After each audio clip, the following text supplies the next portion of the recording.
Un cordial saludo, estimados estudiantes. ¿Cómo les acabo de ir esta semana? Espero que hayan tenido una excelente semana, que sus trabajos, su desarrollo laboral y su desempeño laboral haya sido excelente. Además de eso, felicitarlos porque el 15 de mayo se celebra el Día del Docente y qué bueno hoy felicitarlos a ustedes, que son los docentes de nuestro futuro, del mañana, del hoy, porque muchos de ustedes ya hoy están desempeñando esta magnífica labor y profesión que es muy desagradecida y en ocasiones muy difícil de desarrollar, pero que afortunadamente hemos tenido la gallardía de iniciar este proceso académico, este proceso social, este proceso que nos permite estar inmersos en una comunidad, conociendo a las diferentes personas, a los diferentes niños, culturas, cómo viven, cómo son sus convivencias dentro de sus hogares y fuera de ellos.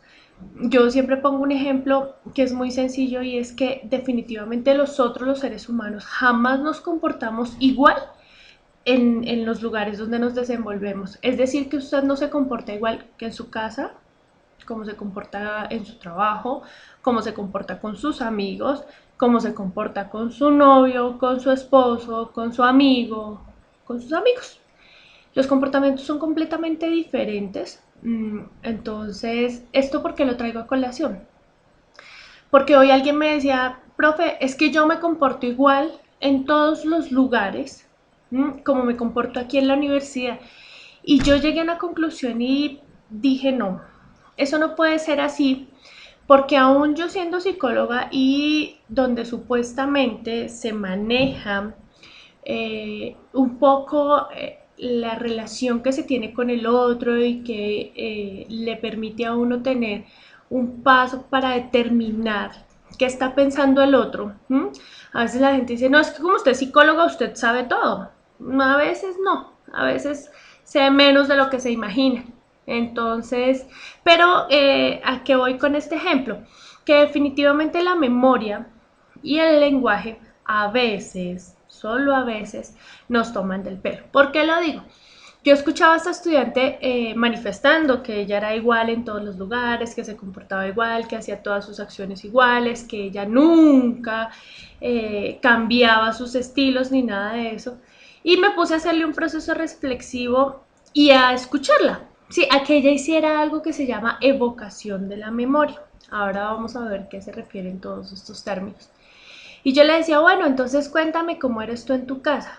Y ella, no, yo soy amorosa, yo hago, yo no sé qué, yo soy juiciosa, no sé qué. Yo le decía, bueno, dices, yo en términos profesionales y obviamente fuera de un contexto académico, sino más bien en una charla de sentido común, yo le decía, ¿y nunca te echas un madrazo? Por ejemplo, ella me decía, sí, a veces cuando mi esposo hace algunas cosas que a mí no me gusten, pues yo como que sí. Yo le decía, muy bien. O sea, en la casa, tú cuando vas a tener una relación uno a uno interpersonal con tu familiar, con tu esposo, tú te comportas tal cual como eres. Entonces, echas el madrazo, mandas los niños, tiras la olla, pides ayuda, oye, pero ¿qué pasa que no me ayudan a lavar la loza? ¿Qué pasa que no pasan los cubiertos? Colaboren con recoger el reguero. Y ella me decía, sí, sí, así es. Entonces yo le decía, bueno, listo, en la casa y en la oficina, ¿tú haces exactamente lo mismo? Entonces me decían, no tanto lo mismo. Yo le decía, ¿y entonces qué haces en tu oficina? No, en mi oficina yo pues estoy más tranquila, pero yo sigo siendo igual. Yo le decía, o sea que usted también en la oficina echa su madrazo y va mandando al jefe, oiga, ¿por qué no me pasó la lista que tenía yo que llamar? O oiga, ¿usted por qué no llegó temprano hoy que tenía su comité? O sea, ¿usted qué le está pasando? Usted podrá ser muy el director, pero tiene que estar aquí a las 8 de la mañana. Me decían, no, no, tampoco. Entonces yo le decía, a partir de ese punto, ¿sí? Tú estás haciendo algo importante y es evocando memoria, ¿m? y pronunciando y manifestando por medio de esa evocación, por medio del lenguaje, diciendo no, así no lo hago yo. Me comporto de manera diferente. Y yo le decía, bueno, listo. Ahora en la universidad, tú llegas a la universidad y estudias con tu compañera Juanita. Y a Juanita se le olvidó el trabajo, no lo hizo, no lo imprimió, no lo subió a la plataforma, hizo plagio, cometió errores ortográficos, bueno, hizo una infinidad, ya mire, una infinidad de errores, cometió todos los errores habidos y por haber. Tú llegas a él y dices, oye Juanita, ¿qué pasa contigo? Cuéntame, ¿cómo fue tu semana? ¿Tuviste algún problema por eso? ¿Es que hiciste mal el trabajo? No, generalmente eso no pasa. Uno siempre llega como, ¿qué uy, usted qué pasó? Venga, tal por no sé dónde, que, ¿cómo así que usted no hizo el trabajo? No sé qué. Y no es que usted sea grosero y quiera coger a golpes y a madrazos a su compañero, sino que sencillamente su comportamiento en la universidad ya es de pares sociales. Entonces ya habla de otra manera y se comporta de otra manera. ¿Por qué les traigo a colación este ejemplo? Porque para mí es muy importante que ustedes se den cuenta el tipo de lenguaje que utilizan en sus eventos sociales, en sus eventos familiares o en sus contextos familiares, en sus contextos académicos, ¿m? Y en sus contextos laborales. Aún siendo el mismo lenguaje, siempre ustedes lo cambiaron un poco. Podemos decir que lo mejoran o podemos decir que lo expresan de una manera diferente. Por eso que los invito a que ustedes hagan un proceso reflexivo y se den cuenta cómo están manejando su lenguaje, hacia quién lo están manejando, hacia quién se están dirigiendo con ese lenguaje y cuál es el objetivo de la comunicación cada vez que lo hacen. Mejorar, generar cambios positivos, generar cambios negativos, expresar sencillamente lo que no le gustó, lo que no le pareció, lo que usted no estuvo de acuerdo. Y a partir de ese análisis uno se empieza a dar cuenta que definitivamente el pensamiento tiene una forma particular de ser, ¿sí? Aunque todos pensamos, lo hacemos de manera diferente. Por eso uno coloquialmente escucha al vecino o al amigo decir, claro, somos cabezas diferentes, somos mundos diferentes. ¿Y quién no ha escuchado esa frase cuando dice, pero es que aquí estamos 10 personas y somos 10 mundos diferentes? Y efectivamente son 10 formas de pensar diferente y efectivamente son 10 mundos diferentes, porque cada quien habla, vive y expresa su pensamiento y su lenguaje a través de sus vivencias, ¿sí? De su contexto laboral y en ocasiones de su contexto familiar. Muchos de nosotros tuvimos contextos familiares muy tranquilos, ¿sí? Muy de mamá, papá, hermanos, familia, salidas a comer. Muchos tuvimos ese esquema familiar y social. Otros hemos tenido esquemas familiares y sociales de solamente convivir con nuestra mamá. Entonces, hemos vivido con nuestra mamá, hemos estado siempre con ella, nuestra forma de relacionarnos y de interactuar, ojo, en las mujeres es diferente que en los hombres. Recuerden que las mujeres tenemos unas, no neuronas, unas habilidades lingüísticas más desarrolladas que los hombres. Yo les decía hace 8 días en el ejemplo que el papá le decía a uno una instrucción en una sola orden. O sea, el papá le dice a usted, mire, no deje la cartera encima de la silla porque eso a su mamá le emberraca. Así de sencillo. Su mamá le recuerda desde que usted nació, viene recogiéndole las medias. Mire, Juanita, es que usted desde que nació siempre ha sido desordenada y entonces dejaba la cartera, los zapatos, las medias, la balaca, la moña, bla, bla, bla, bla, y duran 1 hora en un discurso interminable. Y las que somos mamás o las que son mamás viven en esos discursos interminables de tú hiciste, tú pusiste, tú colocaste, tú moviste, es que tú, es que tú, es que tú, o es que usted, es que usted, es que usted, es que usted. Y definitivamente entre hombres y mujeres las instrucciones y la forma de hablar es más concreta. Las mujeres siempre le damos 10 vueltas a algo para decir una sola cosa. El hombre no lo hace. Y las personas que han tenido la oportunidad, o ustedes que han tenido la oportunidad de pronto de trabajar con personas que sufran de Asperger, ustedes mismos se van a dar cuenta de eso, o se dan cuenta de eso porque es una persona que dentro de su limitación no conoce el término de decir no te queda muy bien el azul, no te pongas un arete de pluma porque el arete de pluma no te va, ¿sí? Digamos que nosotros logramos hacer un procesamiento de información para hacerlo de manera o para darlo mejor de manera adecuada y asertiva y que esa otra persona no se sienta. Resulta que la persona que sufre de Asperger no es así. Entonces la persona que tiene o presenta este síndrome es muy sincera. Oye, esa pluma naranja no te va.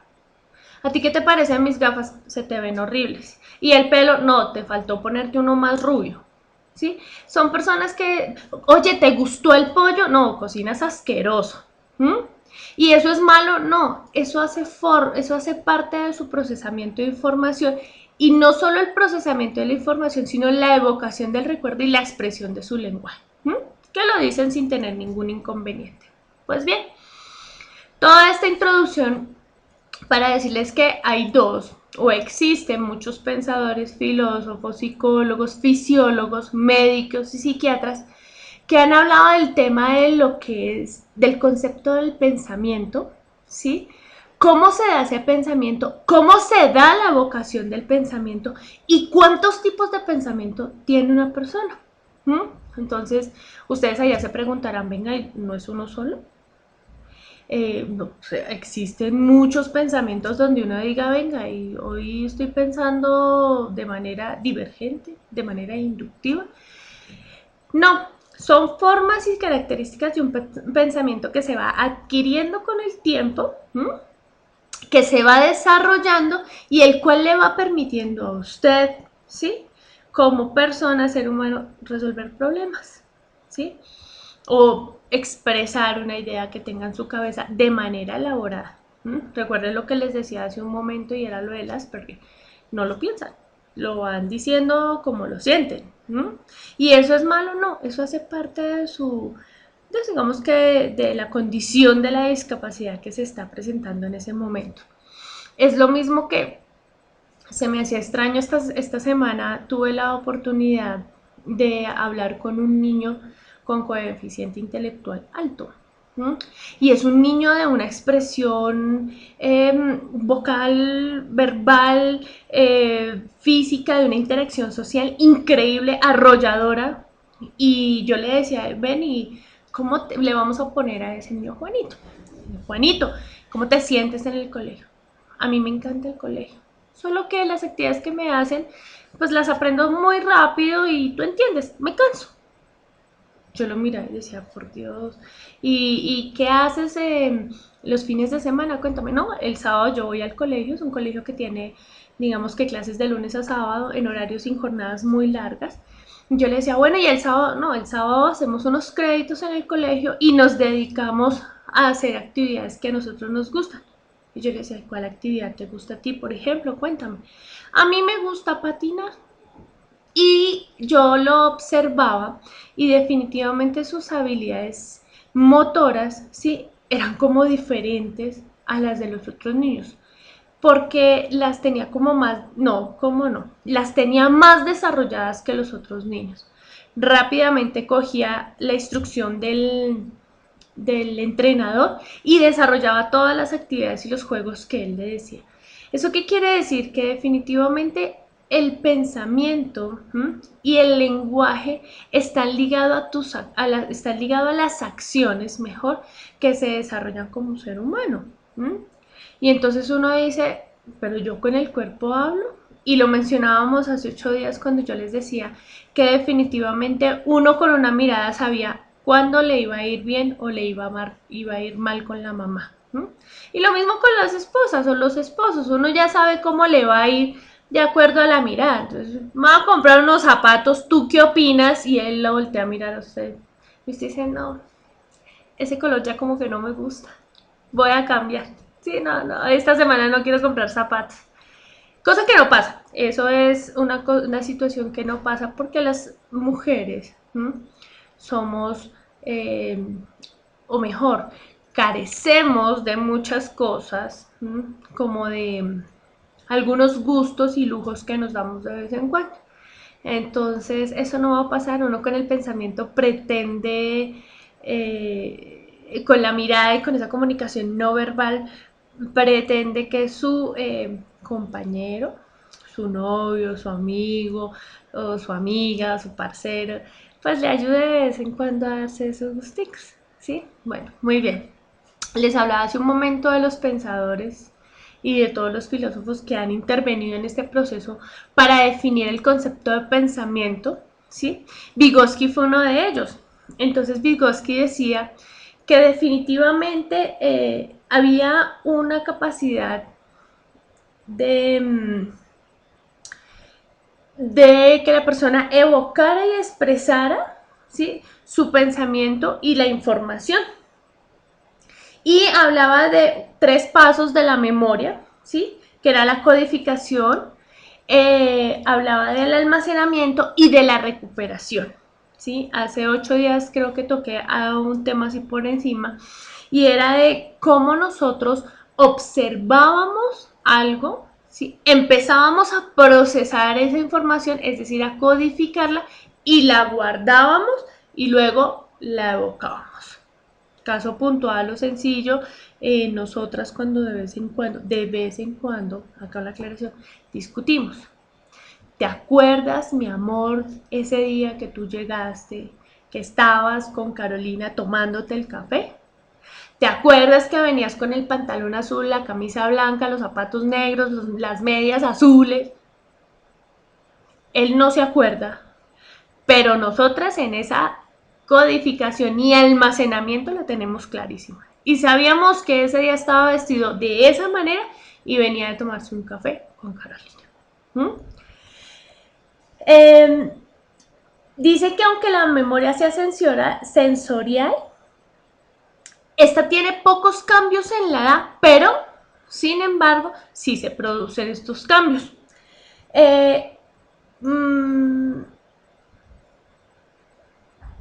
Nos hablan también que hay un reconocimiento, ¿sí?, de una memoria a largo plazo.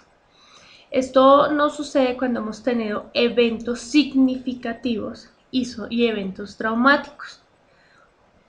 Cuando se da un evento traumático, se tiene, voy a ponerlo en estos términos, la posibilidad de vivir, ¿sí?, cada instante de ese momento y evocarlo. Entonces, personas que han presentado abuso sexual o maltrato intrafamiliar logran evocar claramente cuáles fueron esos recuerdos. Ojo, existe otro tipo de memoria, que es una memoria que, para cubrir al ser humano y evitar los dolores de las personas, lo que hace es nublarse. Entonces uno, cuando va a sufrir o sufre mejor de un evento traumático y le preguntan ¿y qué pasó ese día?, sencillamente la memoria no guardó, la memoria fotográfica, pongámosle en esos términos, no guarda caras ni momentos, pero guarda olores. Entonces usted dice, en ese lugar olía a pasto, o esa persona olía a tal cosa, o alguien pasa y usted dice, ese olor es característico de esa persona que me hizo daño, o que estuvo ahí, o que me acompañó, porque eso suele ocurrir, o bueno, no suele, eso ocurre cuando las personas evocan recuerdos y refieren momentos y situaciones que han sido difíciles. Entonces logran manifestarlo por medio de esa evocación del recuerdo y decir, sí, a mí me pasó, sí, fui yo la que estuve en ese lugar. Pero no por eso la memoria deja de producir información, sencillamente como que se trastoca mejor y pone a funcionar otros sentidos. Entonces, cuando uno hace valoraciones de mujeres que han sido abusadas, hay mujeres que logran evocar el recuerdo claramente y decir, mire, la persona era alta, delgada, la cara tal así, tenía tales y tales marcas en la piel, olía de tal manera. Y hay momentos en los que cuando usted hace una valoración y ha existido abuso sexual, la persona dice, no me acuerdo de cómo era, ni cómo estaba vestido, no le vi la cara, fue un momento muy difícil, pero me acuerdo que olía a el lugar, el sitio, olía alcohol, se me acentuó más el olor a cerveza. Entonces, la memoria es una fuente de información muy importante que nosotros tenemos y que debemos aprender a explotar. Yo pongo siempre este ejemplo y es cuántos de nosotros tenemos concentración. ¿Cuántos de nosotros hemos logrado concentrarnos en actividades que nos generen un adecuado procesamiento de información y de almacenamiento de la misma? Muchos de nosotros no lo tenemos. Pongan ustedes o hagan ustedes el ejercicio, no lo pongan a nadie, pongan ustedes, hagan ustedes el ejercicio y es el de mirar un punto fijo en la pared. Hagan un punto negro en la pared, ¿sí? Y ustedes se van a dar cuenta que ustedes están, voy a hacer el ejemplo acá, fijos mirando la pared, fijos, fijos, fijos. Y yo le digo, mire, no se puede desconcentrar, usted hace, ya, se desconcentró. Porque hizo un movimiento que le generó al cerebro hacer un esfuerzo adicional. Entonces, cuando yo le digo, no voltee a mirar, concéntrese en el punto negro, concéntrese en esa información que va a encontrar que no es ninguna, eso es solo un punto, pero el solo hecho de estar alrededor de 3 minutos sentado en esta posición ya le genera desconcentración. Usted hace esto. Nadie me vio. Y no es que nadie le haya visto, es que sencillamente usted ya perdió un punto importante y fue el de concentrarse. Ustedes que trabajan con niños, pónganlos, siéntenlos y pónganlos a mirar el punto, un punto negro. Pónganlos un minuto, mejor dicho, pónganlos 2 minutos. Si usted ve que ese niño hiperactivo, cansoncísimo de la clase, logra estarse 2 minutos quieto, usted logrará tener un trabajo excelente con él porque logrará llegarle al punto donde él, por medio del lenguaje suyo, su pensamiento logrará guardar la información. Entonces, vamos a hablar de algo importante que es el concepto de pensamiento, que es lo que se refiere a la operación intelectual de carácter individual que se produce a partir del proceso de la razón. Ojo, muchos de nosotros pensamos y hay algo que se llama el sentido común. ¿Si han escuchado ustedes el sentido común? Alguien le dice, a ver, ponga el sentido común y uno dice, sí, la verdad sí, no lo puse a funcionar mi sentido común. Y uno dice, bueno, cuando uno empieza a ponerle el sentido común y la razón al asunto, uno dice, tenía toda la, valga la redundancia, tenía toda la razón, eso era así, y ya no se vuelve individual sino colectivo, porque finalmente lo que me dijo a mí Carlitos resultó siendo único, ¿cierto? Seguimos con lo que dice, que los pensamientos son producto que elabora la mente voluntariamente a partir de un orden racional o involuntariamente a través de un estímulo externo.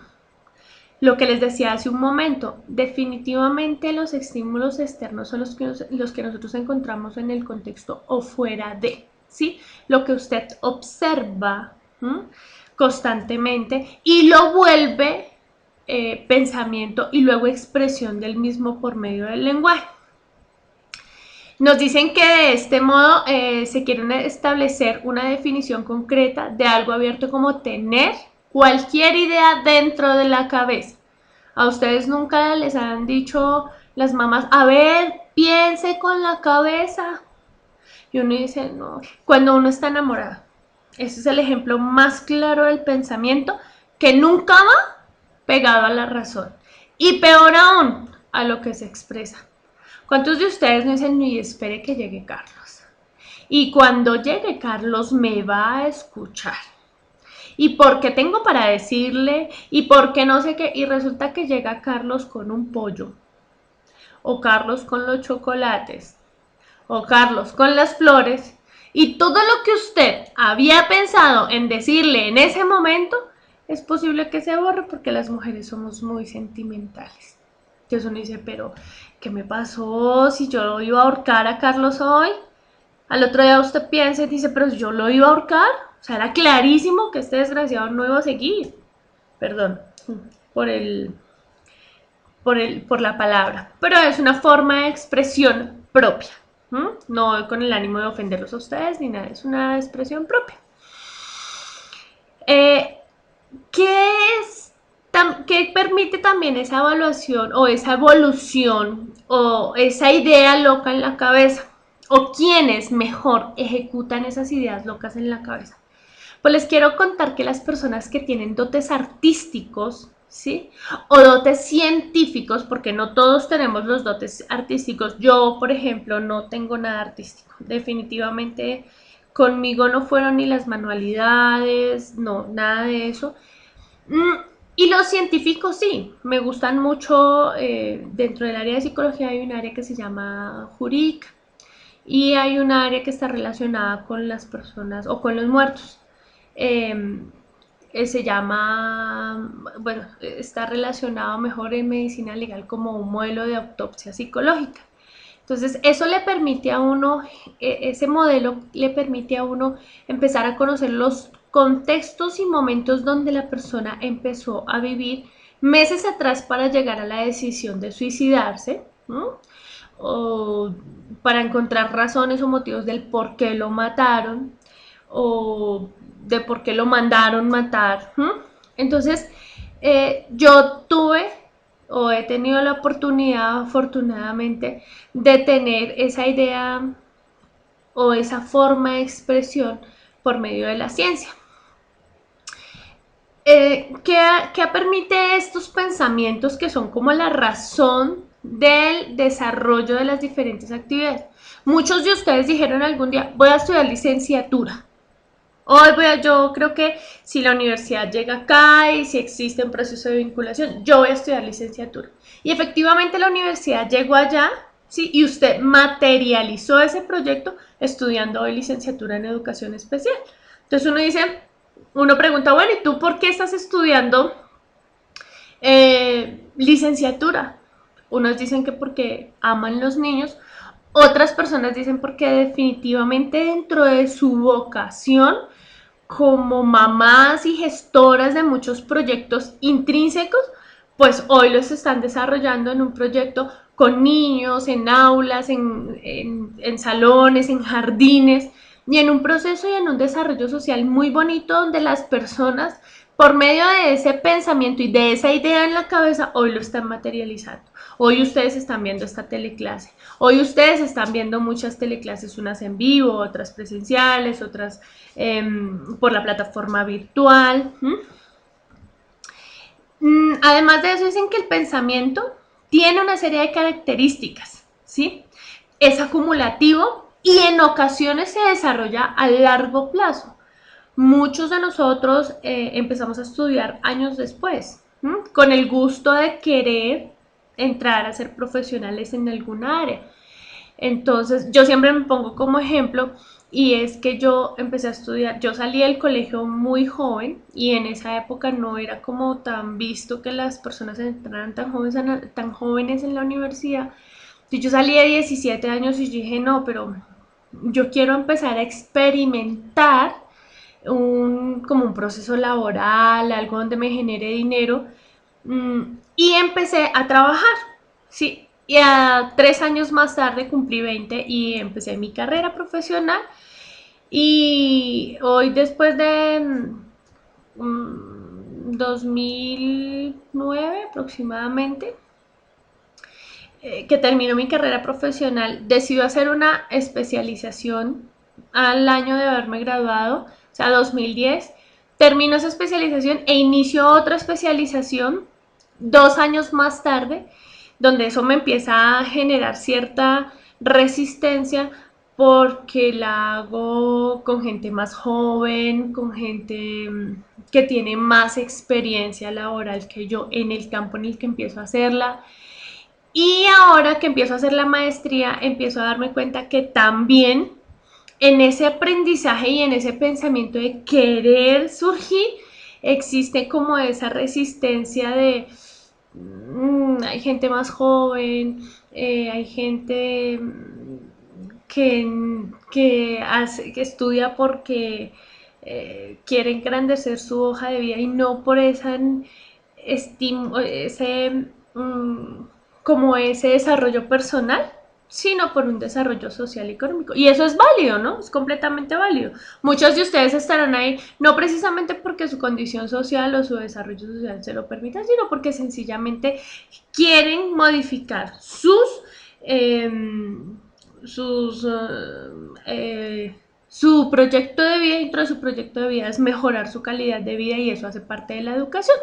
Entonces, bueno, ya en octavo semestre ya uno sabe qué es lo que quiere, cómo lo quiere, para dónde lo quiere, porque afortunadamente, o bueno, ustedes están ya en octavo, ya saliendo de un proceso académico muy fuerte y muy interesante, porque es un proyecto que se ha venido dando a partir de esta modalidad, donde pienso que es un poco más difícil porque el esfuerzo es netamente de ustedes, de un proceso netamente de introspección propio, o sea, nadie le dijo a usted, estudie esto y hágalo de esta manera, sino que usted quiso empezar a estudiar por diversas razones que haya tenido, empieza su estudio y hoy se hace profesional en esa área.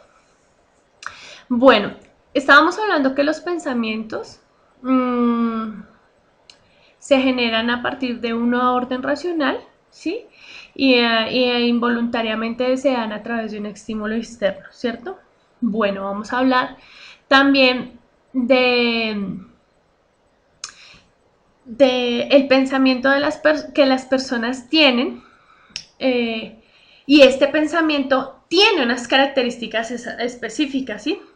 Es acumulativo y se desarrolla a lo largo del tiempo, ya que funciona a través de estrategias de pensamiento que se van añadiendo entre ellas.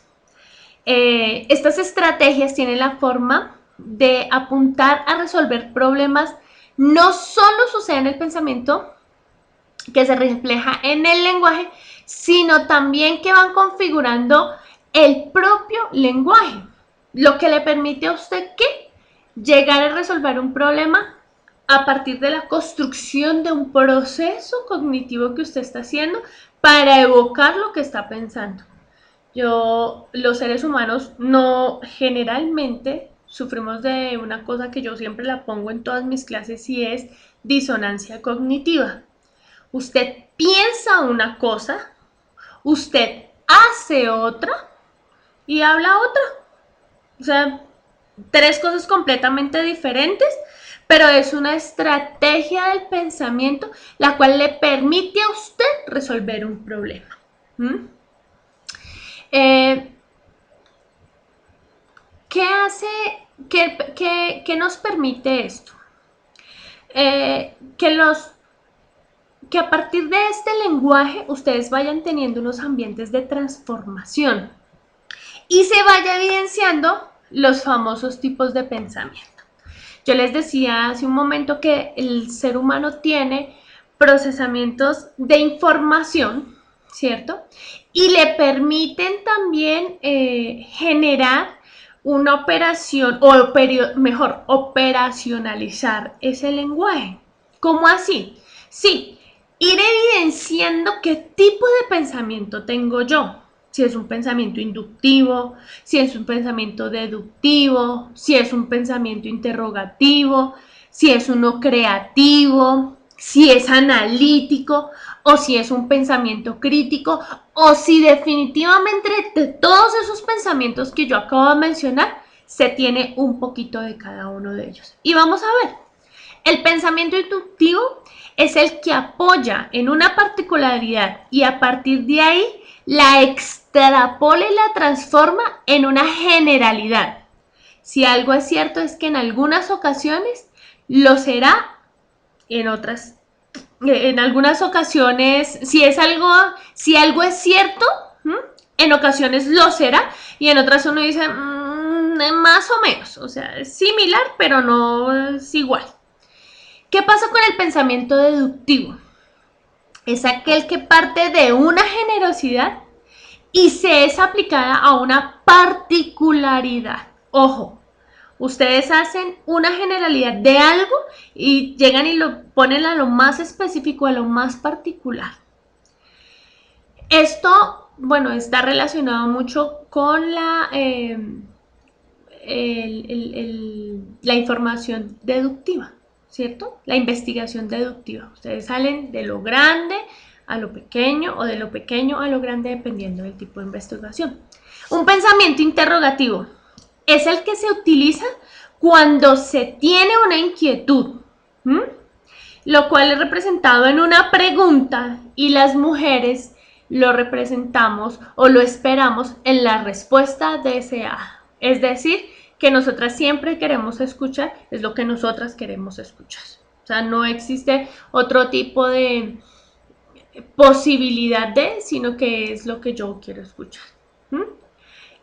Sufrimos poco de eso, pero sufrimos. El pensamiento creativo. Generalmente las personas que son zurdas tienen el desarrollo de sus habilidades como la música, el arte, todo lo que está relacionado como con cultura. Ellos tienen ese tipo de pensamiento, ¿sí? Por eso dicen que es toda la fuente de la realización artística, ¿sí? No es sencillo de explicar porque las personas que tienen que desarrollan habilidades con su mano izquierda, obviamente que su parte derecha pues genera todos estos cambios y le permiten a las personas desarrollarse mejor. Dicen que las personas que son zurdas o zurdas tienen la facilidad de entrar en procesos culturales o creativos. Su definición es así, dice que no es muy sencillo de explicar, pero tiene la particularidad de tener límites y estar abiertos a la producción de cosas nuevas en cualquier índole. Nos hablan también de un pensamiento analítico, que es el que caracteriza las ideas, mientras que el sistémico es el que las interrelaciona. O sea, nosotros podemos generar un pensamiento de análisis, pero nuestro sistema analítico empieza a darle como forma a lo que nos están diciendo. Cuando a nosotros nos están diciendo una mentira, nosotros empezamos a hilar información. Ya, o sea, llegó a las 7, pero salió a las 8, pero dijo que era a las 6:30 y no, y entonces ustedes empiezan a hacer ese tipo de hilaciones analíticas. Y viene el pensamiento crítico. Y dice así, es justamente el que es capaz de evaluar el paradigma con el que se fundamentan todos los pensamientos. Se trata de evaluar la forma en la que se desenvuelve el conocimiento asegurando una mayor autonomía a la hora del ejercicio del pensamiento. Generalmente los hombres tienen este pensamiento crítico. Logran hacer mayor una evaluación de un evento y tú, de manera crítica y sencilla, decir lo que están pensando, cómo lo están pensando. Sin embargo, nosotros no podemos pensar no podemos llegar a pensar bueno, valga la redundancia, el pensamiento es solamente de los seres humanos. Lo que nos diferencia a los animales es el lenguaje, pero el pensamiento también está en los animales. Por eso cuando nosotros tenemos mascotas nos damos cuenta que ellos a través de lo que nosotros les vamos enseñando van aprendiendo y aunque no hablen, su forma de pensar hace que uno se dé cuenta que definitivamente aprendió. Así de sencillo. Entonces dice que en los animales el pensamiento es instintivo, ¿sí? Que a pesar que es considerado un pensamiento, que a pesar de no ser consumado de forma lógica, sino sin pensarlo, o sea, todavía no han dicho que el perro piensa de manera sistémica o como nosotros, sino que sencillamente se está dando porque se da a través de lo que se observa.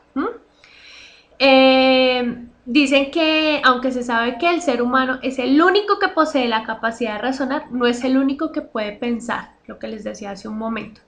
Por el contrario, los animales que tienen cerebro realizan la acción de pensar de una forma práctica y basada en la experiencia. En la experiencia, por ejemplo, del perro en el que ustedes le pegan, cuando se hace chichi en alguna parte que ustedes lo están aprendiendo a educar, lo están enseñando, perdón, a educar, entonces el perro está aprendiendo que ahí no es, que no se debe comer los tacones, bueno, y una serie de cosas. Bueno, mis queridos estudiantes, muchas gracias por permitirme hoy expresar algo de lo que es el pensamiento. Los invito a que revisen la plataforma. Les voy a subir las diapositivas de lo que hemos hablado en el día de hoy. Y vamos a encontrar ya el cuestionario, el cual los invito a que lo desarrollen. Lo voy a dejar abierto hasta el próximo domingo 22 de mayo para que ustedes lo tengan pendiente. Nuestra próxima clase estaremos enfocando nuestra, eh, nuestra clase virtual, nuestra teleclase, perdónenme, la estaremos enfocando a los procesos de desarrollo, ¿sí? Del pensamiento, la evolución que este ha tenido y voy a poner unas preguntas en el foro para que entremos a discutir. Muchas gracias por permitirme hoy compartir con ustedes este espacio tan maravilloso y esperamos vernos pronto. Feliz día.